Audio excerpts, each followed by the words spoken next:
excited ako na mag-share ng message sa inyo tungkol sa rich generosity.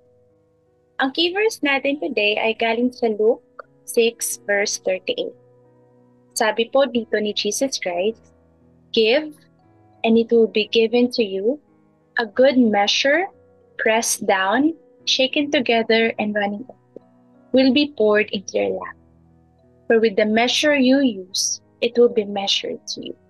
Ang mga salitang ito ay nagre-remind sa atin ng prinsipo ng generosity. Kapag sinabi ni Jesus na give and it will be given to you, iniimbitahan niya po tayo na pumasok sa isang magandang cycle ng giving and receiving. Hindi lang po ito isang suggestion, pero ito ay isang promise mula sa Lord. Na kapag tayo ay nagbibigay, nagkakaroon po tayo ng space para pagpalain tayo ni Lord in return. Ngayon po, isipin natin yung imagery na ginamit ni Jesus. Pressed down, shaken together, and running over. So yung sinasabi nila na siksik, liglig at umaapaw. Isipin po ninyo yung isang container na puno ng mga blessing. Kapag tayo po ay nagbibigay generously, hindi lang ito pinupuno ng Diyos. Pinipress down niya ito, niyuyugyug niya ito, at hinahayaan niya ito mag-overflow.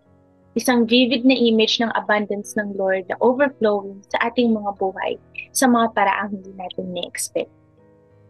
Pero may ibang part rin po ang verse na to. Sabi dito, "For with the measure you use, it will be measured to you." China-challenge po nito na i-consider paano ba tayo nagbibigay. Oo nga, nagbibigay nga tayo. Oo nga, nag-tithes and offer nga tayo. Pero kamusta naman yung puso natin habang ginagawa natin? Are we giving freely and joyfully? Or do we hold back? The attitude with which we give, it also matters, mga kapatid. Ang pagiging generous po ay nag-create ng ripple effect. Hindi lang nito naapektuhan yung mga taong tinutulungan natin, kundi nagdadala rin nito ng blessing pabalik sa ating buhay.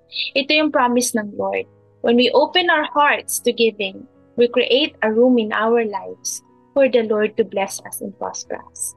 Para po mas naintindihan natin, gawin po natin to. Taas po natin yung mga kamay natin. Ngayon, isarado po natin ito. If our hands are always closed like this, unwilling to let go, and always holding back, namimiss po natin yung opportunity na mag-aabot pala si Lord ng mga mas malalaki pang pagpapala. Mas malalaki pang biyaya, oportunidad. Material man yan, financial man yan, o kahit anong area man ng buhay. Meron pala siyang hinahanda para sa iyo. Pero paano mo ito matatanggap kung meron ka ng hawak? Paano ito maiaabot ng Lord kung nakasarado ito? Think about that. So, please see the screen to know the online accounts kung saan po tayo makakapagbigay ng ating tithes and offering.